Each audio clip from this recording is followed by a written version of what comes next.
Hey guys, tonight we dive into the lantern-lit alleys of Edo, where the scent of grilled eel and fermented soy tangles in the summer heat. You're barefoot on polished tatami, but soon your feet slap across rain-darkened cobblestone as the sun sets over Japan's 17th century capital. Every shout, every laugh, every clang of a blacksmith's hammer surrounds you, but not at the market stalls. There, it's quiet. Strangely quiet. Two merchants stare at each other, barely moving. A hand twitches. A fan dips. A sleeve shifts. And just like that, a deal is done. It's all about negotiation, but without a single spoken word. You probably won't survive this economy with your big mouth haggling habits. The EDO-Era marketplace didn't need your voice. They had a whole other language, built from fluttering fingers and precise pauses. Welcome to a world where silence is golden, and noise? Noise means you're a rookie. So, before you get comfortable, take a moment to like the video and subscribe, but only if you genuinely enjoy what I do here. And hey, drop a comment telling me where you're listening from and what time it is over there. Midnight in Manila? 4 AM in Oslo? I'm curious. Now, dim the lights, maybe turn on a fan for that soft background hum, and let's ease into tonight's journey together. The first thing you notice is the rhythm, how every vendor, every customer, every clerk at the lacquerware booth moves like they're following choreography. One hand rests on a box. A finger subtly taps the lid twice. That's not boredom. That's an offer. In the dense bustle of Edo's merchant quarter, language wasn't spoken, it was shown. Merchants, especially in big city centers like Nyanbashi, trained apprentices to read microgestures as fluently as they read rice ledgers. Historians still argue whether this silent bartering evolved purely from cultural preference or whether stricter Tokugawa-era censorship and class restraints nudged it along. But either way, the result was a highly nuanced system where talking could actually offend.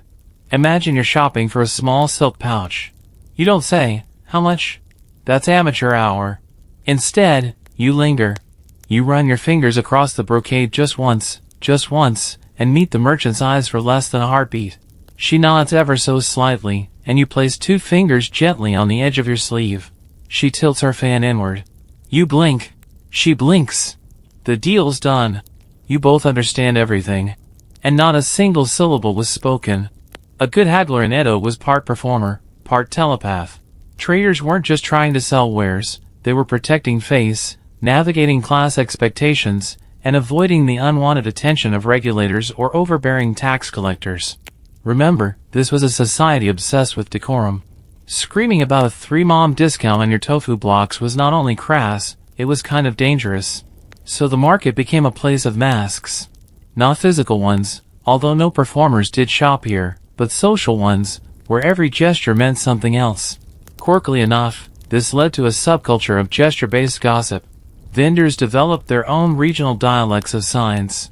A towel twitch in Osaka meant something totally different in Edo. Some scholars claim that these silent signals became so rich and codified they bordered on being dialects in their own right, a kind of market sign language.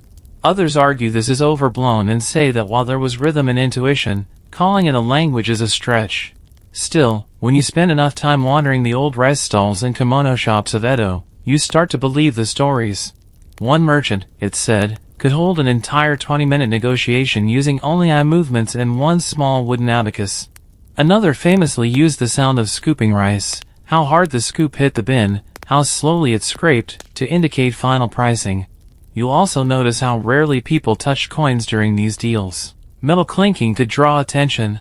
And while some cash was exchanged, much of it was in rice tokens or merchant credits, silent, flat, anonymous. Even the shape of coin trays encouraged silent trade, small, lacquered, often topped with a soft fabric to muffle any sound. In a place where silence was strategy, even your currency had to be discreet. But silence didn't mean coldness. Quite the opposite. Haggling without words required deep awareness, almost an intimacy. You couldn't fake interest or pretend to be polite with filler chatter. The seller could see through you. You either understood the ritual, or you didn't. By now, the night air's cooling. A child chases a paper lantern down an alley. Somewhere behind a bamboo screen, laughter bubbles quietly from a tea house. You pocket your silent purchase, feeling like you've joined a secret society. And in a way, you have. The fan twitches again, but this time, it's in a way you didn't catch before. Not a flick downward, like when the vendor offered a subtle price drop. This one is sideways, slow and deliberate, paired with a small shift in her heel. You're pretty sure you just got denied, politely, without a word. You're learning now. The Edo marketplace isn't just a bazaar, it's a stage. And every gesture, every fold of cloth, every heartbeat of silence is part of the choreography. This time, you're paying close attention to the fan. Not all fans were created equal. Merchants often carried special ones just for market use. Stiff silk ones with reinforced bamboo ribs, designed to snap crisply into action. The fan wasn't just for cooling off, it was a signal panel. Flutters meant impatience, half closings meant contemplation, and a full snap shut? You guessed it, deal rejected. Here's the kicker, these fans weren't waved willy-nilly. They were coded tools of trade. It got so specific that in the cloth guilds, certain folds and patterns meant different stages of negotiation. One quick example. A merchant might open their fan partially and place it horizontally on the counter, an invitation for the buyer to counter with a silent gesture of their own, like a finger tap on the frame. Some guilds even had little training schools for apprentices to learn fan language. Quirky side fact, fans were sometimes scented. Cinnamon, plum blossom, or sandalwood, an aromatic nudge meant to calm the customer or distract them just long enough to subtly shift the pricing rhythm. Whether that worked is debatable, but you can't deny the charm of negotiating through fragrance and flicks. Now you shift your focus to the trays. The moment a customer touched a lacquered tray or tapped it gently with one finger, the seller would know, this buyer was serious. Not browsing, not daydreaming, ready. A double tap? That might mean I'll take it if the price drops just a little. A palm hovering over the tray then pulling back slowly? Regret, or maybe bluffing. Historians still argue whether this kind of tray tapping system was formally taught or passed down intuitively. Some suggest it evolved out of Buddhist temple donation customs, where coin placement signaled intent without prayer or words. Others think it came straight from the kabuki theater, where exaggerated stillness and gesture were already embedded in Edo cultural life. The silent exchange didn't stop with buyers and sellers. Even delivery boys, known as hikiyaku, were part of the system. They'd drop off goods with a certain bow, angled a few degrees based on whether payment was complete, pending, or disputed. A sideways glance, a tucked chin, suddenly you weren't just receiving a bucket of soy, you were receiving coded commentary. And if you were a clever buyer, you could perform entire negotiations using only your sleeve. Here's how that worked. Long kimono sleeves weren't just stylish, they were practical. Slip your hand in and subtly pull the edge up by half an inch. That might signal I'm willing to go higher. Hold your sleeves closed firmly while tilting your head. That's too expensive, but I'm embarrassed to say so. These movements carried the emotional weight of 1,000 words. It wasn't just humans, either. Merchants decorated their stalls with silent messaging too. A red tassel hanging from the awning? Limited stock. A black ribbon tied to the display board? Price firm, no haggling. In some cases, merchants placed certain objects in plain sight, like a cracked teacup or a wonky ink brush, to subtly indicate they were in a bad mood or short on change. Silent, passive-aggressive communication at its most artful. And don't assume everyone played fair. A clever merchant might pretend to misread your fan flicks, or exaggerate a hand gesture just enough to imply you'd agreed to a higher price. The rule of thumb? If you weren't sure, you didn't gesture. Better to walk away than get trapped in a wordless deal you didn't intend. There's even a story, likely apocryphal but still passed around, that one merchant faked an entire fainting spell mid-negotiation. As the buyer panicked and called for help, the merchant's assistant quickly scribbled a new price on parchment, claiming it was the one the fainting master had just signaled. By the time the buyer figured it out, the paper was stamped, the rice was bagged, and the merchant, now mysteriously recovered, was sipping tea. You watch this all unfold around you, a world where communication is like a river beneath a frozen surface. Quiet on top, but moving fast underneath. No shouting, no bartering battles, just hands, trays, and fans. A foreign trader nearby frowns, confused by the stillness. You resist the urge to smirk. He's still looking for a price tag. You, on the other hand? You've got your fingers hovering just above a folded fan, your eyes meeting the seller's in a half-second glance. You're no longer just a visitor here. You're speaking Edo now. You step off the main thoroughfare and duck beneath a fabric curtain fluttering in the breeze. The light dims, The sounds soften, and now you're inside a narrow shop filled with lacquered drawers, stacked silks, and the quiet that wraps around you like steam in a bathhouse. But no one greets you. Not with words, anyway. Behind a finely carved screen, you hear the soft rustle of fabric, the whisper of movement. A woman's silhouette shifts behind the shoji, and you realize something peculiar. She's conducting business, unseen. Not hiding. Not afraid. Just silent. Welcome to the backroom drama of Edo's merchant women, masters of silent negotiation, often running entire operations without stepping foot onto the sales floor. You may have thought the men outside were in charge, but behind every polished transaction, there was usually a woman guiding the deal from behind a curtain, a screen, or a wooden panel. In many merchant households, especially among wealthier Kanan families, women handled the books, managed inventory, and, most importantly, directed pricing decisions. But social custom discouraged them from directly engaging male customers. So what did they do? They developed silent systems. Take the okami-san, or merchant matron. Her domain was the back room, yet her presence was felt in every transaction. Using coded knocks on the wooden walls, or subtle rope tugs from behind bamboo screens, she'd communicate with the front clerks.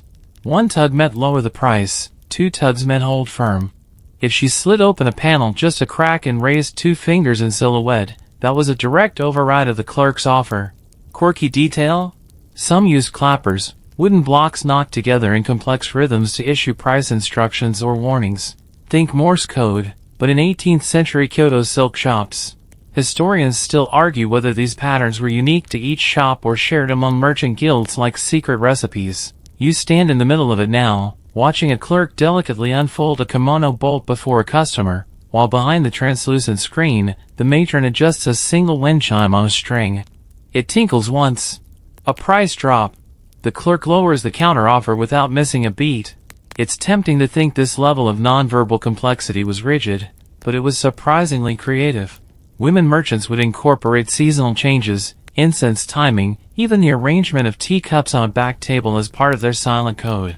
One merchant family reportedly trained their daughters to negotiate using only the placement of hairpins in their bun. A pin on the right side meant an eagerness to sell, centered meant the price was final, and left? Let them leave. You try not to stare too long at the screen, but you can't help it. The silhouette glides with such quiet confidence. At one point, a customer attempts to speak up, asking, perhaps, for a steeper discount. The clerk simply smiles, bows, and steps back. A second later, the screen slides slightly, revealing a painted fan with a cherry blossom on it. No movement. Just that fan. The customer blinks, then nods. And that's it. There's power in silence here, not just discretion, but authority. In a time when women couldn't hold political office or own property without family arrangement, they could still own the entire economy of an alleyway, hidden behind sliding paper walls. The setup wasn't just functional, it was also protective. Edo's markets could get rowdy, especially during festival days.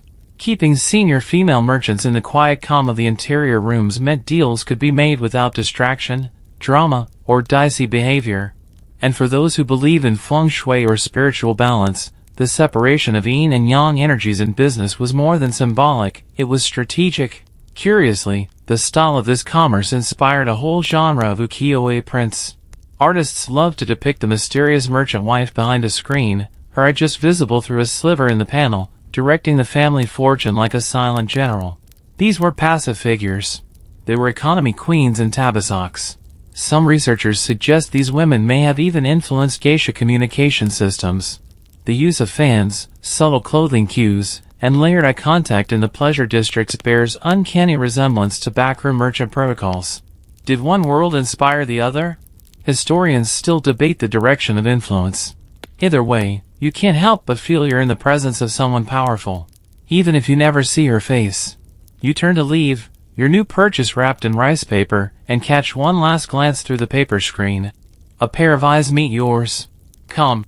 Assessing. Then gone. No thank you. No farewell.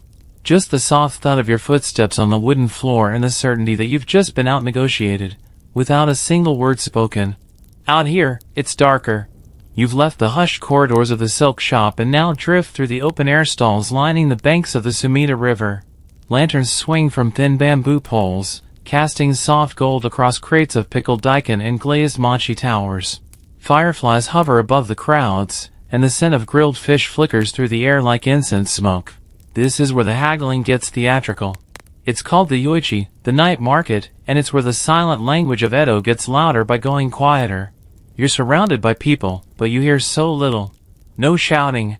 No price wars.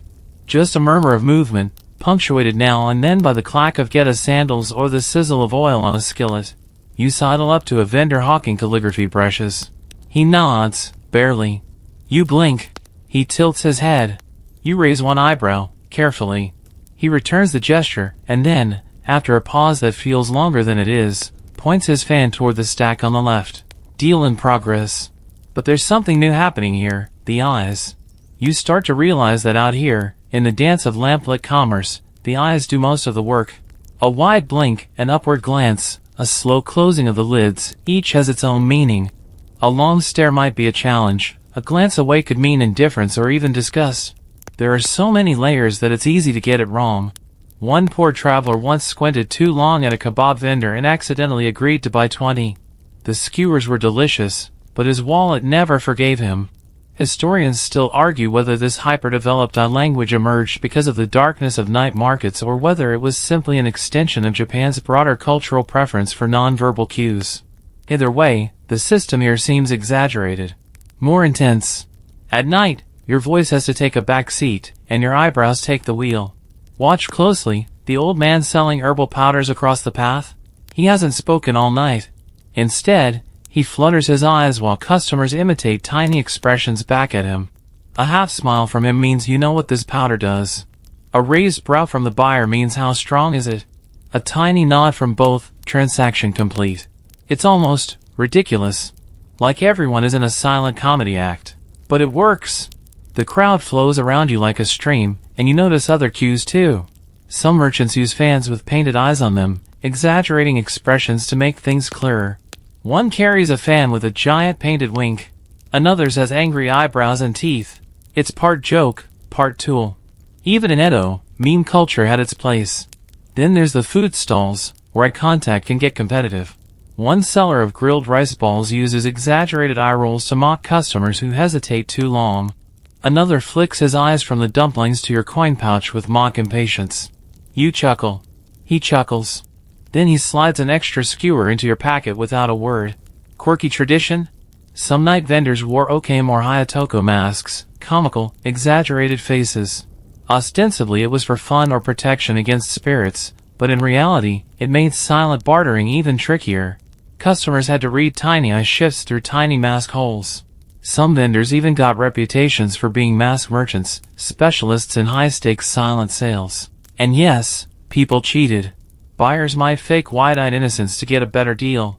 Sellers might blink rapidly to signal urgency, even if there was no rush. The best haggling wasn't just silent, it was sly. But here's where it gets beautiful. This system required trust. Both parties had to read each other, interpret subtlety, and play fair in the shared space between a blink and a breath. Sure, you could lie with your eyes, but if you did it too often, word would get around, silently. Suddenly people stop making eye contact with you altogether. You're left standing in the busiest market in Edo, invisible. And once you're invisible, you're done. You linger near a stall selling wind chimes. The old woman there doesn't move until you hold your gaze just long enough, then she slowly lifts a bell from its hook and places it on the counter. No price sign. No words. Just that pause. You look down, gently slide 2 coins onto the tray. She nods once. Transaction complete. No fanfare. No fuss. Just you, her, the wind, and a soft chime that says more than a receipt ever could. Morning spills back across the rooftops, and Edo hums again with the soft rustle of sandals, the clack of bamboo shutters, and the splashes of water being thrown on dusty storefronts. The river mist hasn't even finished rising, but already, the merchants are setting up. You wander through narrow alleys near the castle town, only this time, you notice something you didn't before. A man in a brown kimono stands off to the side, perfectly still, eyeing a sword rack from across the street. He doesn't step closer. He doesn't call out. Instead, another man, much younger, probably an apprentice, approaches on his behalf. You've just watched a samurai go shopping. Quietly. Curiously, the style of this commerce inspired a whole genre of ukiyo-e prints. Artists love to depict the mysterious merchant wife behind a screen, her eye just visible through a sliver in the panel, directing the family fortune like a silent general. These were passive figures. They were economy queens and tabasaks. Some researchers suggest these women may have even influenced geisha communication systems. The use of fans, subtle clothing cues, and layered eye contact in the pleasure districts bears uncanny resemblance to backroom merchant protocols. Did one world inspire the other? Historians still debate the direction of influence. Either way, you can't help but feel you're in the presence of someone powerful, even if you never see her face. You turn to leave, your new purchase wrapped in rice paper, and catch one last glance through the paper screen. A pair of eyes meet yours. Calm. Assessing. Then gone. No thank you. No farewell. Just the soft thud of your footsteps on the wooden floor and the certainty that you've just been out-negotiated, without a single word spoken. Out here, it's darker. You've left the hushed corridors of the silk shop and now drift through the open-air stalls lining the banks of the Sumida River. Lanterns swing from thin bamboo poles, casting soft gold across crates of pickled daikon and glazed mochi towers. Fireflies hover above the crowds, and the scent of grilled fish flickers through the air like incense smoke. This is where the haggling gets theatrical. It's called the yoichi, the night market, and it's where the silent language of Edo gets louder by going quieter. You're surrounded by people, but you hear so little. No shouting. No price wars. Just a murmur of movement, punctuated now and then by the clack of Geta sandals or the sizzle of oil on a skillet. You sidle up to a vendor hawking calligraphy brushes. He nods, barely. You blink. He tilts his head. You raise one eyebrow, carefully. He returns the gesture, and then, after a pause that feels longer than it is, points his fan toward the stack on the left. Deal in progress. But there's something new happening here, the eyes. You start to realize that out here, in the dance of lamplit commerce, the eyes do most of the work. A wide blink, an upward glance, a slow closing of the lids, each has its own meaning. A long stare might be a challenge. A glance away could mean indifference or even disgust. There are so many layers that it's easy to get it wrong. One poor traveler once squinted too long at a kebab vendor and accidentally agreed to buy 20. The skewers were delicious, but his wallet never forgave him. Historians still argue whether this hyper-developed language emerged because of the darkness of night markets or whether it was simply an extension of Japan's broader cultural preference for non-verbal cues. Either way, the system here seems exaggerated. More intense. At night, your voice has to take a back seat, and your eyebrows take the wheel. Watch closely, the old man selling herbal powders across the path. He hasn't spoken all night. Instead, he flutters his eyes while customers imitate tiny expressions back at him. A half smile from him means you know what this powder does. A raised brow from the buyer means how strong is it. A tiny nod from both, transaction complete. It's almost ridiculous. Like everyone is in a silent comedy act. But it works. The crowd flows around you like a stream, and you notice other cues too. Some merchants use fans with painted eyes on them, exaggerating expressions to make things clearer. One carries a fan with a giant painted wink. Another's has angry eyebrows and teeth. It's part joke, part tool. Even in Edo, meme culture had its place. Then there's the food stalls, where eye contact can get competitive. One seller of grilled rice balls uses exaggerated eye rolls to mock customers who hesitate too long. Another flicks his eyes from the dumplings to your coin pouch with mock impatience. You chuckle. He chuckles. Then he slides an extra skewer into your packet without a word. Quirky tradition? Some night vendors wore okame or hayatoko masks, comical, exaggerated faces. Ostensibly it was for fun or protection against spirits, but in reality, it made silent bartering even trickier. Customers had to read tiny eye shifts through tiny mask holes. Some vendors even got reputations for being mask merchants, specialists in high-stakes silent sales. And yes, people cheated. Buyers might fake wide-eyed innocence to get a better deal. Sellers might blink rapidly to signal urgency, even if there was no rush. The best haggling wasn't just silent, it was sly. But here's where it gets beautiful. This system required trust. Both parties had to read each other, interpret subtlety, and play fair in the shared space between a blink and a breath. Sure, you could lie with your eyes, But if you did it too often, word would get around, silently. Suddenly people stop making eye contact with you altogether. You're left standing in the busiest market in Edo, invisible. And once you're invisible, you're done. You linger near a stall selling wind chimes. The old woman there doesn't move until you hold your gaze just long enough, then she slowly lifts a bell from its hook and places it on the counter. No price sign. No words. Just that pause. You look down, gently slide 2 coins onto the tray. She nods once. Transaction complete. No fanfare. No fuss. Just you, her, the wind, and a soft chime that says more than a receipt ever could. Morning spills back across the rooftops, and Edo hums again with the soft rustle of sandals, the clack of bamboo shutters, and the splashes of water being thrown on dusty storefronts. The river mist hasn't even finished rising, but already, the merchants are setting up. You wander through narrow alleys near the castle town, only this time, you notice something you didn't before. A man in a brown kimono stands off to the side, perfectly still, eyeing a sword rack from across the street. He doesn't step closer.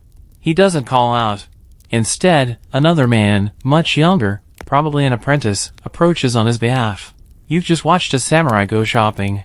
Quietly. The Edo period was defined by its rigid social hierarchy, samurai on top, then peasants, artisans, and merchants last. That said, merchants had money, and samurai had debt. A lot of it. By the 18th century, the warrior class was increasingly broke, selling off heirlooms and making side deals in back alleyways. But they still had pride, and pride doesn't like to haggle. So what did they do? They started sending proxies. You stand now in a weapons stall as the apprentice politely nods and gestures toward a lacquered tanto blade. The merchant responds not to him, but to the samurai watching silently from the shadows. Their eyes lock. The merchant lowers his gaze briefly. His sleeve brushes a small chestnut box, a quiet symbol. He's offering a discount. The samurai shifts his posture by half an inch. A deal is made. But here's the fun part. The samurai wasn't even buying that for himself. Samurai couldn't be seen casually purchasing a sword. Appearances mattered. So the apprentice pays, bows, collects the blade, and returns to his master. Historians still argue whether these silent purchases were meant more to preserve class dignity or to prevent gossip and political scandal. After all, why was a Ronin buying a new wakizashi in the middle of festival season? Best not to say anything, literally. This proxy culture created a fascinating ripple in how silent negotiation evolved. Merchants had to learn how to interpret not just the gestures of buyers, but the ghostly presence behind them, the person watching, controlling, but never interacting directly. Some shops developed full private rooms for such customers. A sliding panel would open, and an item placed on a mat. If it was accepted, nothing happened. If not, the panel slid closed again. Not a sound. One quirky case even involved folding screens with built-in peepholes and brass whisper tubes. But not for speaking, oh no. For listening. The samurai would overhear the clerk explain the item to the apprentice, then tap once on the floor with a cane to approve. That's right, you just bought a sword with Morse code and eye contact. You pass a stall selling ink boxes and scroll cases, where a daimyo's household servant is quietly engaged in a pricing ritual. It involves folding and unfolding the corner of his master's letter, presenting it like a token. The merchant bows deeply, then produces an identical box with a different wood grain. They switch it 3 times. Finally, the servant makes a low humming sound, not a word, not even really a note. The merchant understands. A price adjustment. The trade is complete. And it's not just weapons or scrolls. High-end sake, lacquerware, rare books, all were often bought this way, using silent stand-ins to mask the buyer's identity. Some buyers even wore scent pouches that identified their household, letting merchants read their status without speaking. One sniff, and they knew who they were dealing with. Literally. You turn the corner and spot a rare scene, a lower-ranked samurai trying to negotiate directly. He's visibly uncomfortable, stiff as a fence post.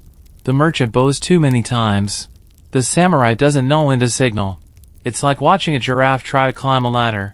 Eventually, the transaction falls apart. The samurai stalks off. The merchant adjusts a display board that now leans slightly to the left, a quiet signal to others, not in the mood. But don't be fooled into thinking these wordless interactions were somehow cold or mechanical. Quite the opposite. They were laced with mutual understanding, performance, and subtle grace. Think about it, how many modern arguments could be avoided if people just agreed to close a fan and call it a day? And here's a fringe tidbit for you. Some of these merchant samurai exchanges ended in lifelong relationships of loyalty, favor, even romance. Letters never sent. Names never spoken. Just glances and gifts and 20 years of quiet commerce. As the sun climbs higher and the street begins to fill with noise again, you watch a final scene. A samurai nods once to a merchant's son, who carries a parcel wrapped in indigo cloth. The nod is returned. Nothing more. Just two men, each understanding exactly what the other needs. The noise of the city returns. But not for you. You've heard everything already. You're back among the townspeople now, where the alleys thread through neighborhood stalls like veins, and the smell of ink and fresh tofu mixes with cedar shavings from a nearby carpenter's bench. The tempo here is different. Not courtly and restrained like with the samurai, not hushed like the backroom lady's empire. This is lively, pulsing with energy. But still, quiet. You pause in front of a tea merchant's stall and realize you're watching something other than a sale. It's a performance. The vendor slides a lacquered tray across the tatami, tilts his head, and raises an eyebrow with such deliberate drama that you're certain he must be trained in something more than commerce. The buyer responds by miming a thoughtful scratch at the chin, followed by a deep sigh that makes two children nearby giggle. Welcome to the marketplace theater, where every merchant is a silent actor, every buyer a reactive audience member, and every transaction a scene in an ongoing play. This isn't just about getting a good deal. It's about saving face, sharing a wink of cultural fluency, and turning the most mundane purchase, say, dried fish flakes, into a little piece of performance art. You don't shout discount in Edo. You wiggle your sleeve, squint like you're in emotional pain, and maybe, just maybe, you get a tiny nod and a fusen shaved off the price. In some districts, this performative style became codified into what historians now call marketplace culture. Sellers would lean into dramatic tropes: the grumpy elder, the miserly uncle, the mischievous trickster. Buyers would respond in kind, overacting frustration, pretending to walk away dramatically, even staging mock swoons over high prices. Fringe tidbit?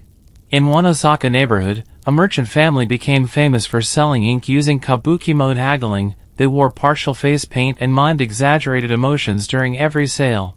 Tourists, yes, Edo had domestic tourists, would come just to buy paper they didn't need, just to witness the show. And no words were spoken. That was the whole point. You catch sight of a young boy imitating a vendor's posture as a game, trying to mimic the fan flicks and arm gestures. His mother smiles and gently guides his hands. This, after all, is something learned. Like a child today might learn how to swipe and tap on a phone, Edo kids learn how to pinch their sleeve just so, or waggle a tray for emphasis. Historians still argue whether this pantomime style developed from actual kabuki or from older folk traditions like no theater and kaijin. Either way, the overlap is obvious. The dramatic pacing, the stylized eye movements, the careful control of gesture, they all draw from performance art. But instead of actors and audiences, you've got tofu and tea. Sometimes, these negotiations would last longer than they had to, just for the sake of the act. A buyer might pretend to be mortally offended at the suggestion of paying full price, storm off, in the slowest, most deliberate way possible, then peek back around the stall corner for one final raised eyebrow. The seller might then do an exaggerated I never fan toss, and then slowly present a slightly smaller portion at a slightly lower price. This wasn't deception. It was delight. In other cases, the roleplay ran deep. Some merchants played up physical traits, a limp, a squint, a crooked smile, not out of necessity, but because it became part of their market persona. A limp might signal I'm old and fair, don't haggle too hard. A squint might mean I can spot a bad customer from across the block. And what if you broke the rules? Say, a customer shouted, demanded a price, pointed rudely? The spell shattered. Nearby vendors might fall silent, refusing to engage. Children would stop their mimicry. You'd feel like you'd walked onto a stage mid-scene and screamed your lines in the wrong play. Not a good look. Some vendors kept props to help with their roles, wooden clappers for dramatic sound effects, a folding stool for the tired old man routine, or a string of polished coins used purely for flair, not payment. One famously eccentric tofu seller in Kanda wore a full fox mask and communicated only through exaggerated shoulder shrugs and tray spins. His tofu? Sold out daily. What made all this even more impressive was the balance. Theatricality didn't mean chaos. Everyone knew their part. There was a shared social script, a kind of elegant restraint underneath the show. It wasn't improv, it was ritual. You buy a packet of tea now, engaging in a tiny performance of your own. You overreact to the listed price, clasp your hand to your chest, and turn your head away like an offended courtesan. The vendor squints dramatically, wags a finger, and then, after a beat, offers a smaller packet with a wink. You bow. He bows. The crowd approves. You walk away grinning, tea in hand, and realize, in Edo, you don't just buy things. You play your part. It's quieter now, not because the street has emptied, but because you've slipped into a corner shop tucked behind a sake stall, half hidden by a draped Norn curtain. A tiny brass bell tinkles as you enter, though no one seems to notice. There's a low desk. A dim candle. Shelves full of little folded squares. Paper, yes, but not just any paper. You're in a ledger shop, and what you're about to discover is how deals could be sealed, disputed, or documented, all without a single word. Not in real-time gestures this time, but in what came after, a whole silent system of receipts, memory tricks, and quiet record-keeping using, believe it or not, folded origami and obscure brush marks. Let's start with the origami. In EDO-Era commerce, receipts weren't scribbled numbers on scraps. They were folded art, often resembling birds, fans, or simple geometric shapes. Each fold had meaning, how many folds, the direction of the creases, even the final shape indicated the nature of the transaction. A crane shape might represent a prepaid item to be delivered later. A square with one corner turned up, partial payment, balance owed. Quirky detail? There was even an unofficial symbol for buyer's remorse, a folded fish with one tail fin tucked inside, meaning the buyer tried to cancel or renegotiate. Whether sellers honored it was another story. Of course, these weren't receipts in the modern, tax deduction sense. They were memory anchors, signals to jog the merchant's recollection or offer subtle proof in a dispute. The folding pattern was usually accompanied by a single ink mark or stamp, sometimes using vegetable-based pigment or charcoal. 1 dot meant complete, 2 meant conditional. A triangle? Beware, this deal's in dispute. Historians still argue whether these systems were standardized across cities or developed family by family, like trade secrets. Some believe the origami method began as an artful way to show off paper quality for sale, and evolved into a shorthand code. Others argue it began with temple almsgiving, where folded slips were left at shrines to indicate anonymous donations, and the concept migrated to secular commerce. But let's not forget the ink. Many merchant families had signature brush strokes, literally. A flick here, a line there. Sometimes just a squiggle, placed in the corner of a folded receipt, and only legible to that family's trained eye. It might mean give discount next time or beware this buyer haggled too hard. Some brushes were deliberately frayed to create distinctive lines. Others were trimmed to a fine point, to enable almost invisible script, messages so tiny that even the buyer didn't know they were being written about. Now that's stealth. You watch an elderly shopkeeper seated cross-legged at a low desk, brushing a single curved stroke onto a folded square of mulberry paper. He holds it up to the light, nods once, then tucks it into a customer's parcel without explanation. You'd think it's decorative. It's not. It's a contract, one that only the seller, and maybe his grandson someday, can read. Want to return your item? You'd better bring that same fold back, crease intact. The shopkeeper will unfold it, check the stroke, sniff the ink, yes, some were sended for extra verification, and decide whether you're genuine. Of course, not every item got this treatment. For everyday goods, pickles, lamp oil, sandals, a simple nod and tray tap suffice. But for specialty items? Tools, tea, rare paper, medicine ingredients, those needed documentation. And in Edo, documentation meant folded paper and silent signatures. Some merchants stored thousands of these origami slips in boxes behind their stalls, categorized by customer. They didn't write names, just patterns and strokes. If a customer returned months later, the merchant could pull out the fold, smell it, examine the ink, sometimes even chew a corner to taste the starch used in the sizing, gross, but real, and say, "Ah, you bought the good incense blend in the 7th month. Welcome back." You can't help but admire it. A paper system that holds memory, emotion, and trust, all without a single digit printed. No passwords, no receipts stuffed in a wallet. Just folds and silence. You linger a little longer, and the shopkeeper gestures for you to approach. He offers you a folded shape, an abstract triangle flower with one sharp edge slightly lifted. He doesn't explain. You simply accept it with both hands, bowing low. It feels light, fragile, but you can tell it means something.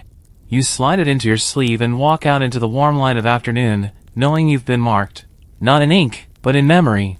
The air smells sweeter now, burnt sugar from roasted chestnuts, faint jasmine smoke drifting from an incense stall, and as you drift deeper into a festival avenue, you start noticing something else mingling with the fragrances and fabric, flirtation. Not the boisterous kind. Not anything loud or forward. Just a glance. A fan. A pause. In Edo's open-air markets, haggling and flirting shared the same stage. You approach a stall filled with bright ribbons and hairpins, and the merchant, a young woman with a coy smile and a fan that never quite rests, meets your gaze just a little too long. She doesn't speak. Instead, she waves the fan once, fast, then opens it halfway and sets it down beside a lacquer box of combs. It's not an offer. Not quite. This is the unspoken courtship of EDO-Era marketplaces. Not all of it romantic. Some of it strategic. Some theatrical. But all of it wrapped in coded movements, soft eye games, and one shared truth. If you could read a fan's flick and a smile's tilt, you could talk about love, price, and respect, all in the same breath. Here's how it worked. Fans weren't just for cooling off or signaling prices. They were loaded. Tilt the fan left and cover your mouth? That's modest interest. Lower it slightly and blink twice? Playful deflection. Snap it closed and let it rest against your cheek? Come back later, maybe. Buyers caught 'em fast. A raised eyebrow from the vendor could be met with an exaggerated purse of the lips from the buyer, as if to say, "Oh really?" Some negotiations included whole minute-long staring contests, where the first to look away gave ground, either in coin or emotion. Fringe detail? Some fan shops sold specialty fans with subtle design cues for flirting. A peony meant "I admire you." A swallow in flight meant "follow me." And a moon behind clouds? Well, that one meant "ask again when your purse is fuller." And then there were the gossip fans. These weren't sold, they were used. Larger than typical, and often held by older women seated behind the front stalls, these fans flicked up and down as their owners observed interactions, whispering behind them to relay news, warnings, or praise. It was like a live, real-time review system. You might not hear them, but if you saw a gossip fan suddenly stop moving and tilt toward you, you were either impressing, or about to be blacklisted. Historians still argue whether these flirt handles were serious romantic gestures or just part of the market ritual. Some believe they allowed women, especially merchant daughters, a rare space for playful agency in a very rigid society. Others suggest it was all bluff, a performative layer added to boost customer engagement and brand loyalty. Either way, it worked. Buyers kept coming back. For better deals, or maybe just another glance. You spot two young people across from a mask vendor now. She's holding a fan painted with chrysanthemums. He's pretending not to look at her, while casually flipping over wooden toys. She leans slightly forward, tilts her head, then withdraws a single gold hairpin from her obi and places it on the tray. He blinks. Once. Twice. Then silently places a carved crane figurine beside it. She doesn't buy it. She just nods, retrieves her hairpin, and walks away with a tiny smile. The merchant chuckles quietly and resumes arranging masks. You follow the edge of the market and stumble into an alley with a hanging lantern that glows pale lavender. This is where the games take a turn. Some merchants here cater specifically to matchmakers and go-betweens. They sell incense pouches, tokens, and letterfolds, all coded, all meant to be exchanged without ever saying what they mean. One stall sells heart-shaped candies wrapped in paper that unfolds to reveal fan pattern instructions. Flick once, then pause. Cover your lips if interested. Yes, even sweets came with a gesture glossary. Quirkier still? There were times when haggling and flirting merged into something both risky and delicate. A buyer might overpay, intentionally, to prove affection. A seller might accidentally drop a token, giving the buyer an excuse to return it, and maybe spark a silent second meeting. This doesn't mean everyone walked away happily ever after. Some fan flirts fizzled awkwardly. Some caused jealous rifts between guild families.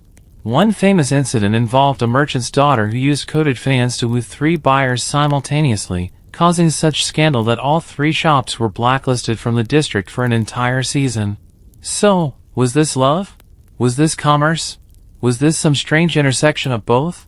You lean against a pillar and watch a new buyer approach the ribbon stall. This one's smoother. Their fingers linger slightly too long near the fabric. The merchant raises her fan and hides her mouth, but you see her eyes crinkle in amusement. No words. Just glances. Just fans. You smile. In Edo, love was quiet, and so was the game of getting the best price. By now, you've got a handle on fans and eyes and fans again, but then you see something that throws you off completely. A cloth merchant tucks one hand into his sleeve before you even get close. His eyes are unreadable. He nods just once, not to greet you, but to warn you, the game is different here. This is the realm of Sogekure, the hidden hand. If Edo's silent haggling was a dance, this was the bluff. The poker face. The sleight of hand equivalent in kimono sleeves. You've entered a stall where one hand visible means honesty, but one hand hidden? That's strategy. You watch carefully. The buyer raises their right hand openly to touch the silk bolts, but the merchant keeps his own right hand tucked in the opposite sleeve. That's not laziness, it's deliberate. What he's doing is controlling the conversation by limiting the signals. In this wordless world, hiding a hand is like holding back your tone of voice. It says, you don't get to read me. You only get what I choose to show. That one obscured hand becomes a curtain. And behind it? Hesitation, calculation, or maybe a secret price already written in invisible ink. You sidle closer, pretending to examine some patterned indigo cotton. The merchant glances at you but keeps his posture still.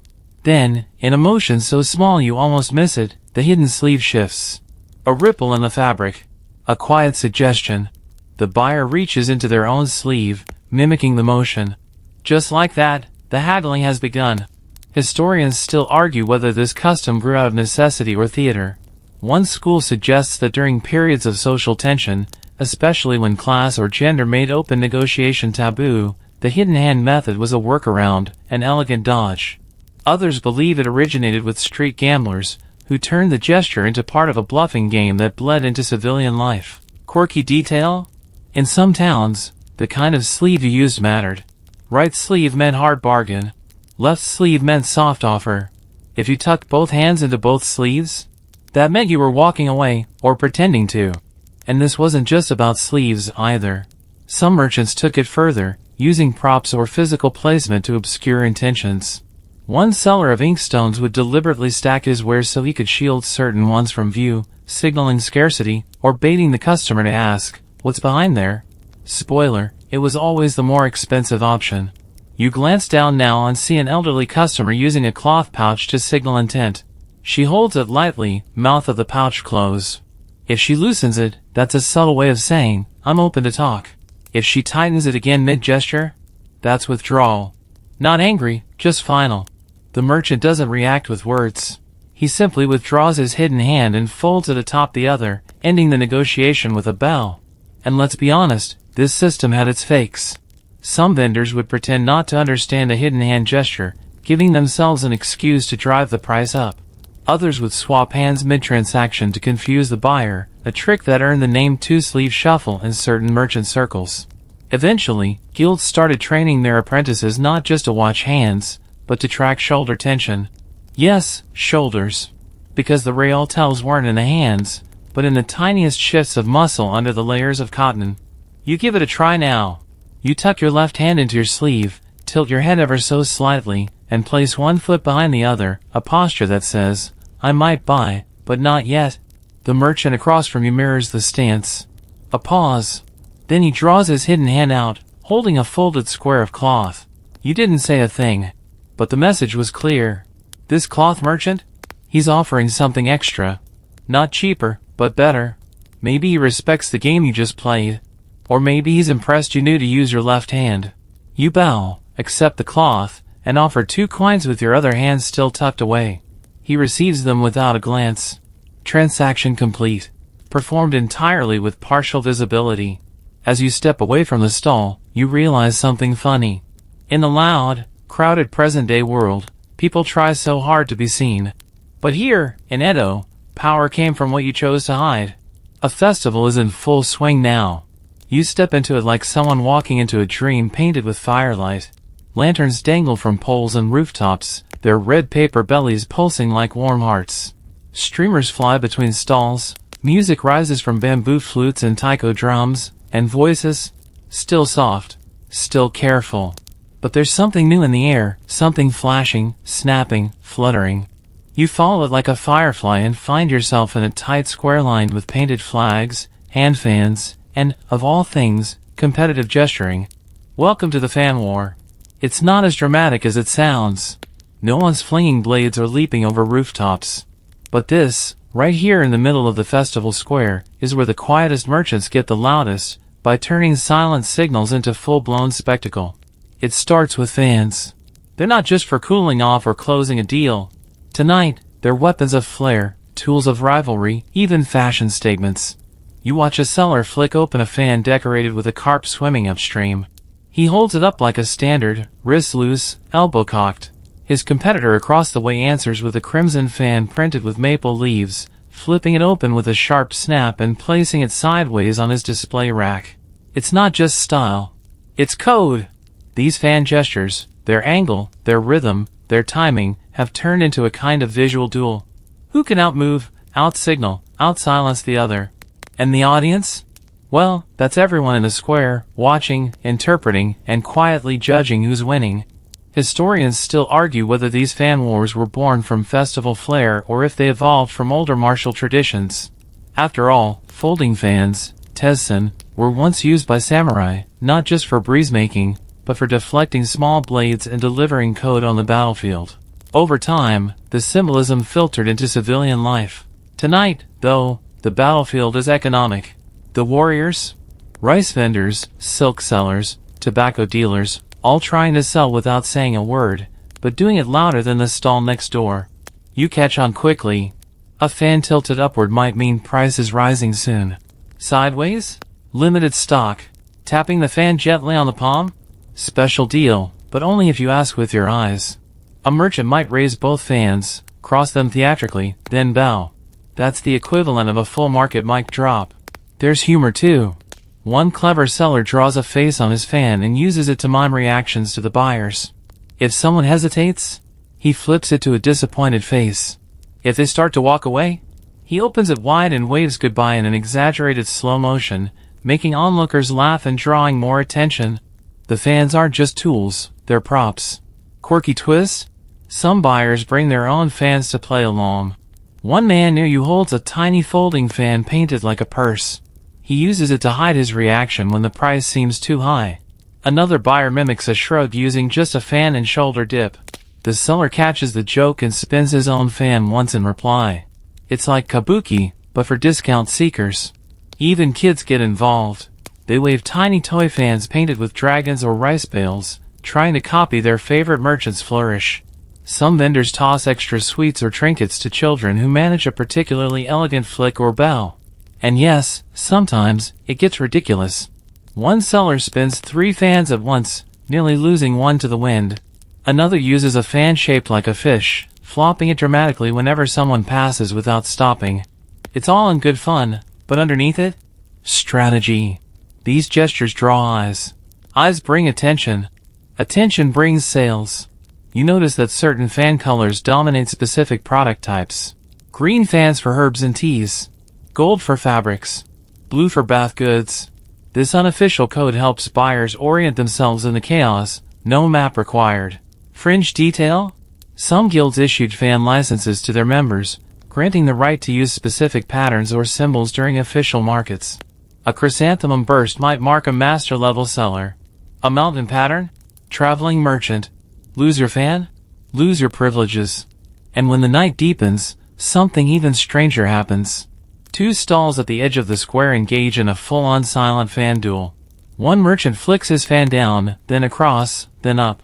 The other counters with a diagonal snap and a double wrist roll. It's not just flair anymore, it's structured. It's rehearsed. You're watching an actual silent performance, half marketplace, half martial art. No words. Just fans. Just motion. And the crowd loves it. You turn to leave and catch a glimpse of an elderly man holding a completely plain fan, white, unpainted. He doesn't wave it, doesn't snap it open. He just sets it gently on his stall, where a single box of handmade paper sits. It sells before you even reach him. Not every fan needs to shout. Some just wait, quiet and still. The air shifts as you move east toward the riverfront. The scent of fried tofu gives way to something saltier, brisker, mackerel, scallops, eel. And here, in a maze of stalls and canvas canopies, where the wooden planks beneath your feet creak with the weight of baskets and fish crates, the haggling is somehow sharper. Still quiet, but more like the silence of someone with a knife in hand. Welcome to the fish market. It's not quite the Tsukiji of later fame, but this is where its legacy begins. And in these damp aisles, the language of trade is carved, literally. These merchants don't haggle with fans or sleeves. They speak with blades. You pause at a stall where a thick-armed fishmonger grips a deba bocho, a heavy pointed knife used for butchering. He holds it not as a tool, but as a pointer. He doesn't speak. He just gestures. The tip of the blade circles a basket of sardines, then taps once on a pair of crabs, then slides, just barely, toward a wrapped eel bundle. No one blinks. Everyone's watching. This is what they call hachigo, the knife voice. Here, the blade's movement is the price negotiation. Tap once on the head of a tuna? Full price. Tap near the tail? Discount. A quick slash in the air over the fish's body? Too late, already sold. Or maybe you just hesitated too long. Buyers are used to this. They don't flinch. They come prepared, some even bringing their own knives, not for bargaining, but for responding. A buyer may flip open their folding knife and, without a word, gently touch the wooden stall at a certain point. That's an offer. If the seller wipes the blade on his apron and returns it to its sheath, the deal is done. It sounds intimidating, but it's just another language. A tough one, sure. Sharp, but clear, efficient, and oddly elegant. Quirky detail? Some veteran fishmongers train their apprentices to read intent by the sound of the blade alone. A hard tap meant serious buyer. A soft scrape across the stall's wood grain meant stalling for time. A certain metal ting, that high, crisp ring, meant forget it. And because cleanliness mattered, these gestures had to be precise. No waving knives around like a showman. That'd be disrespectful and dangerous. Instead, every motion was tight, compact, meaningful. Like slicing through silence instead of fish. You watch one negotiation unfold entirely through steel. A buyer eyes a barrel of sea bream. The fishmonger lifts a blade, not even looking at the man. He lets the tip hover over the bream, then moves it slightly, hovering now over a smaller basket. He's countering the buyer's unspoken offer. The buyer responds by adjusting his coin pouch on the stall's edge. Tap, slide, pause, and then the fishmonger gently rests his knife down, carefully, reverently, on the wrapping cloth. Sale complete. Historians still debate whether this knife language developed purely for sanitation or as an offshoot of the silent haggling culture in general. One theory says it emerged independently in coastal towns, then migrated inward as the demand for river and sea fish expanded. Others believe it originated from sword sellers, and that fishmongers simply adopted and repurposed the motions. Either way, it became an institution.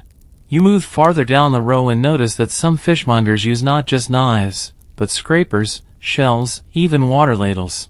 One gently tilts a scoop of water to indicate freshness. If the buyer nods, it means no need to lower the price.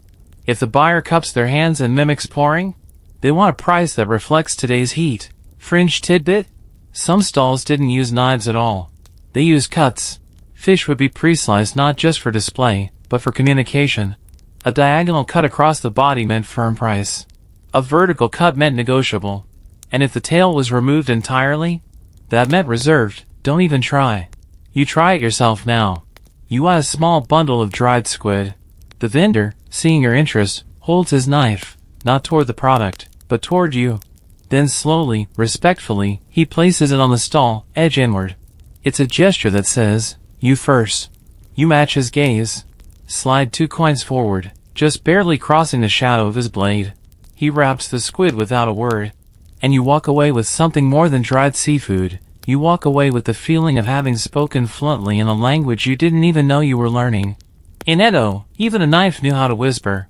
You're drawn next by the sound of bells and laughter, not loud, raucous laughter, but soft, rippling like the surface of a koi pond in the rain. A temple fair is in full swing, and it's unlike anything you've wandered through so far. No stalls shouting for attention, no flashy fan wars, no fishmongers wielding blades.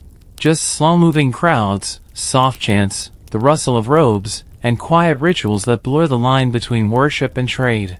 Here, haggling isn't just silent, it's spiritual. You pass under a red torii and follow the narrow path toward a cluster of canopies set up in the temple courtyard. Vendors aren't just selling goods, they're offering charms, incense bundles, lacquer prayer boards, and strange little trinkets wrapped in rice paper. The buyers aren't just shoppers. They're pilgrims. They've come with wishes and prayers in their pockets, and the way they buy is closer to a conversation with the gods than a transaction. And this is where you witness a different form of unspoken exchange, the coded coin drop. Instead of asking for a price or pointing at a charm, buyers here approach the low offering tables with small, prepared coin packets, typically wrapped in washi or tucked inside cloth purses. The ritual is simple. Choose your item, place your packet on the tray, bow, and wait. If the monk or attendant nods and takes the packet without hesitation, the offering is accepted.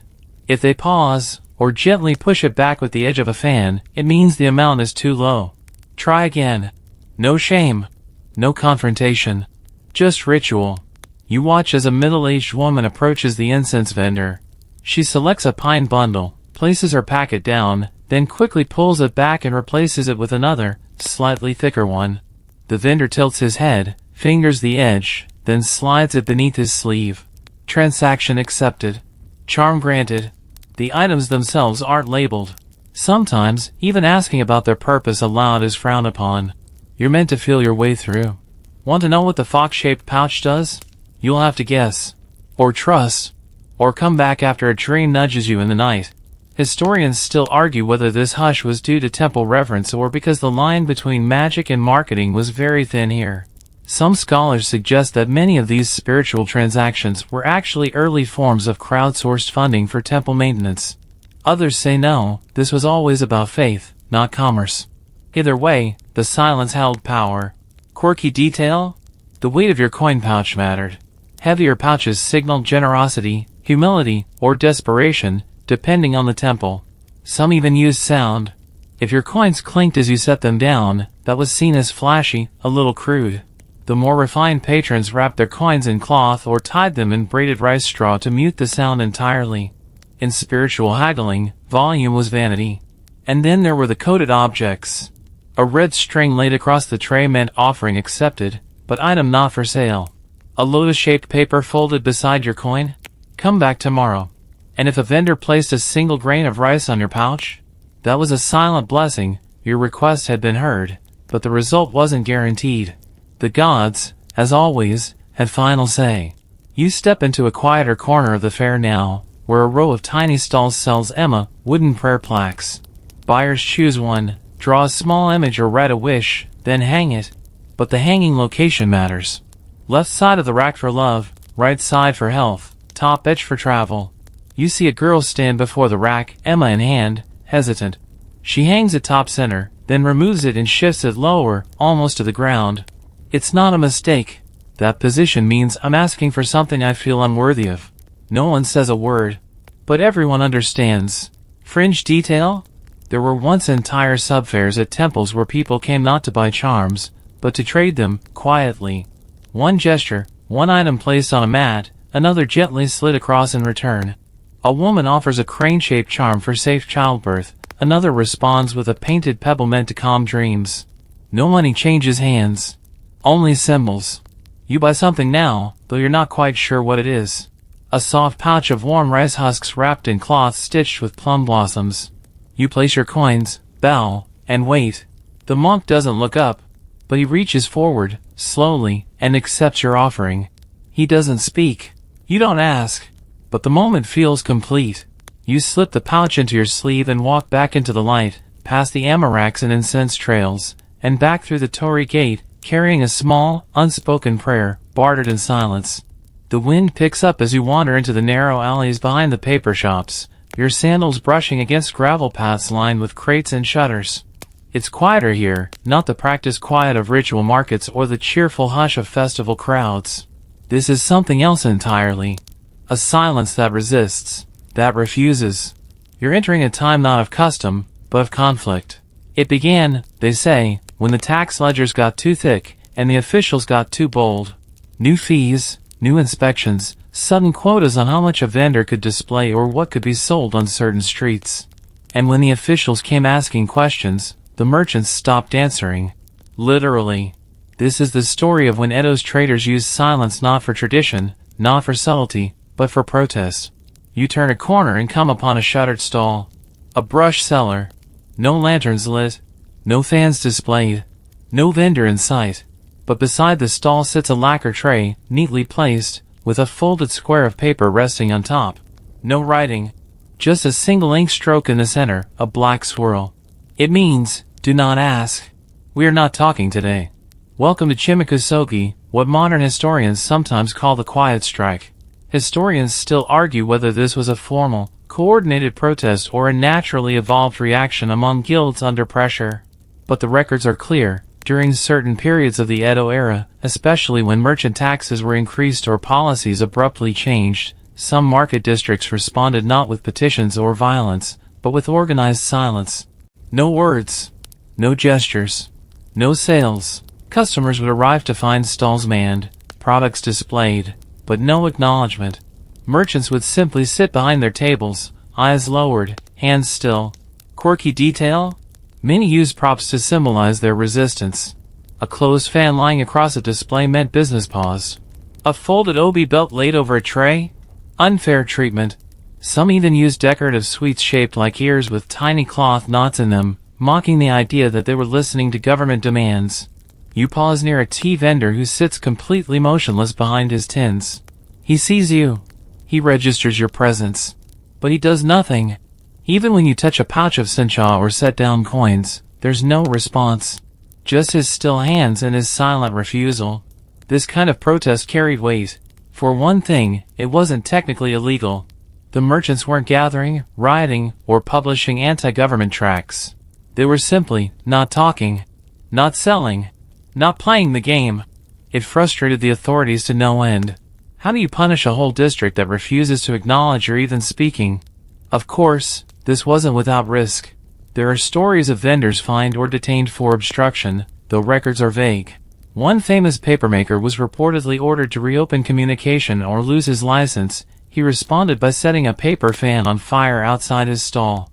The next day, dozens of vendors displayed singed fans in solidarity. You spot a bundle of these fans in a shadowy stall now. Some are ash-edged. Others are marked with brushstrokes that taper off into nothing, as if the ink itself refused to complete the sentence. They're not for sale. They're statements. And buyers weren't excluded from this silent resistance. Loyal customers sometimes participated, entering the shops, browsing politely, then bowing and leaving empty-handed. It was a show of respect, a message that said, "We know you're quiet. We're listening anyway." Fringe story? There's a tale of one district that, after weeks of silence, reopened all its stalls at once, on the first day of the 8th month.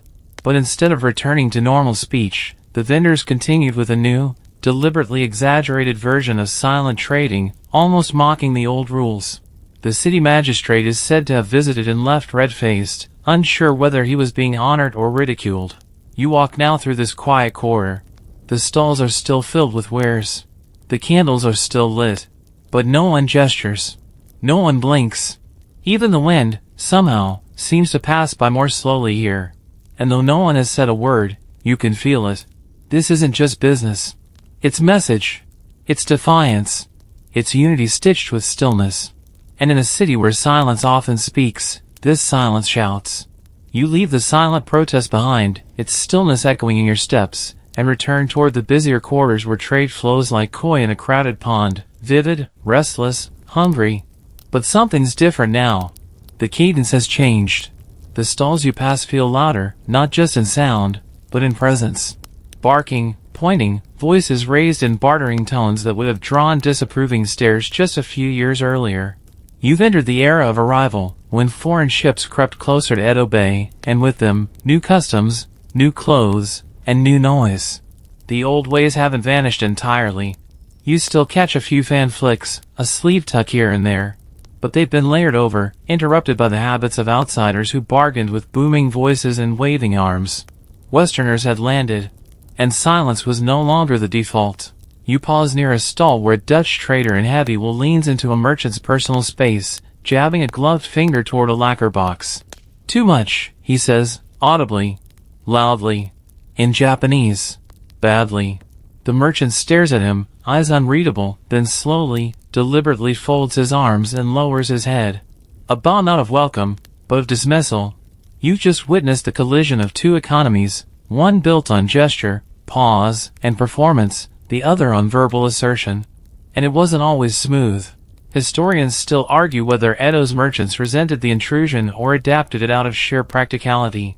Some say they saw opportunity. Noisy foreigners meant higher prices, faster deals, less theater. Others insist there was a kind of cultural mourning, the loss of elegant silence, traded for silver and salt pork. But the shift was undeniable. Quirky consequence? Some merchants began training apprentices in foreigner handling. These young clerks would learn key foreign phrases, "How much?" "Too expensive," "Come back tomorrow," and pair them with exaggerated gestures, mimicking the buyer's behavior to comedic, and sometimes strategic, effect. One famously theatrical rice vendor even wore a fake red wig and loudly mimicked English accents to attract crowds. Tourists loved it. Locals shook their heads. You drift into a tea shop that seems caught between worlds. One side is arranged in the old style, quiet trays, lacquered boxes, no prices listed. The other side? Shelves with tags, labeled teas, and a chalkboard with prices in Roman numerals. The clerk moves between both spaces like a bilingual actor switching scenes mid-play. And then there are the hybrid gestures. Some merchants adopted a kind of half-verbal, half-silent haggling. They'd speak just one word, expensive, special, maybe, and follow it with a fan wave or tray tap. It was like watching two languages wrestle each other in real time. The customers, too, began to blend styles. Younger Edoites copied the Westerners, speaking more openly, asking direct questions. But sometimes, you'd see a teenager loudly demand a discount, only to follow it up with a respectful bow and sleeve tuck. The shift was generational, not just cultural. You spot one such moment now, a boy in a cotton yukata haggling for a painted kite. He starts loud, then notices the elderly vendor's stillness. The boy quiets, adjusts. This time, he points at the kite and gently places two fingers on the tray. The old man blinks slowly, then lowers the price with a near-invisible nod. Some rules, it seems, still endure. Fringe side effect? The arrival of Westerners also brought printed catalogs. For the first time, some merchants began offering fixed-price goods on paper, mailed ahead to foreign compounds or naval ships. It was easier for language barriers, but it gutted the silent art of the deal. A paper price is final. A printed number can't raise its eyebrow or flick a fan in disagreement. Some districts resisted altogether. A few older merchant guilds banned foreign sales or posted signs asking for quiet conduct. But that was a tide no fan could turn back. Even now, you catch glimpses of resistance. At the edge of a fabric stall, you see a sign, "No talking during sale. Use hand or fan." Beneath it, a small basket of paper fans sits waiting. You take one. Because even in a world shouting for attention, there's still power in a whisper.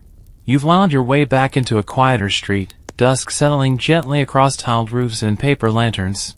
The clamor of foreign bartering and the sharp-edged drama of festival stalls have faded behind you, like the dying notes of a shamisen. And just when you think there's nothing left to see, you find him. An old man in a narrow alley, seated beneath a weathered awning, his knees tucked beneath a faded indigo kimono. No sign. No shelf. Just a wooden tray resting on the ground, displaying exactly 3 items, a bamboo comb, a brush case, and a fan. He doesn't call you over. Doesn't even glance your way. But something about him feels familiar. Like he doesn't belong to now. Like he stepped from a woodblock print and forgot to return. You crouch, unsure whether you're a customer or an intruder. He meets your gaze, calm, steady, and taps the corner of the fan with 2 fingers. Then he slides it, ever so slightly, forward. No words. But somehow, you understand. He's offering it. Not just the fan, but the act. The performance. The ritual. You hesitate, then reach out, palm down, respectful, and tap the tray once. A signal you haven't seen in hours. Maybe not in years. A small smile curls behind his weathered beard. He reaches into his sleeve and pulls out a cloth pouch. You don't see any coins, but when you gently set yours down, two, just enough, he reaches forward and accepts them without a sound. Then, in a motion that feels less like a sale and more like a benediction, he offers you the fan. You take it. The paper is soft, the bamboo smooth, the edges worn to velvet. No decoration. No message. Just the tool itself, stripped of flourish. Silent. You realize, in that moment, that this man isn't clinging to the past. He is the past. A remnant. A final practitioner of a language that most have forgotten, still fluent in the pauses between gestures. Historians will never find his name. He won't appear in any scroll or registry. But here, in this fading hour of the Edo day, you've met the last silent haggler. And for a moment, the entire world quiets. The lanterns are dimming now, their paper skin trembling with the breeze like sleepy fireflies. The market stalls are closing, one by one, shutters thudding with soft finality. You walk slowly, the fan tucked in your sleeve, your footsteps no longer echoing but melting into the hush of closing time. Around you, Edo fades into memory, not erased, just softened. You pass stalls you visited hours ago, their trays empty now, their fans folded and tucked away. The gestures are gone, but the meaning lingers, humming beneath the surface like incense smoke after the stick has burned to ash. That old man's silence still presses gently at the edges of your thoughts. Not a void, but a fullness. Like everything that could be said had already passed between you. In a glance, a touch, a nod, you slow your breathing, let your shoulders fall. And as you round the final bend, the soft patter of water against stones welcomes you back to the present, only dimly lit, only half awake. You reach your room. Slide the door close. Set the fan beside your pillow. And just before you drift off, just before your mind slips beneath the surface, you realize something. In a world loud with demands and noise and always more, there is still such power in restraint. In holding back. In letting silence speak. So now, as the quiet wraps itself around you like a well-worn kimono, remember the fans, the trays, the eyes, the soft brushstrokes of rice paper folded with memory. Rest well, dear listener. No more haggling tonight. Sweet dreams.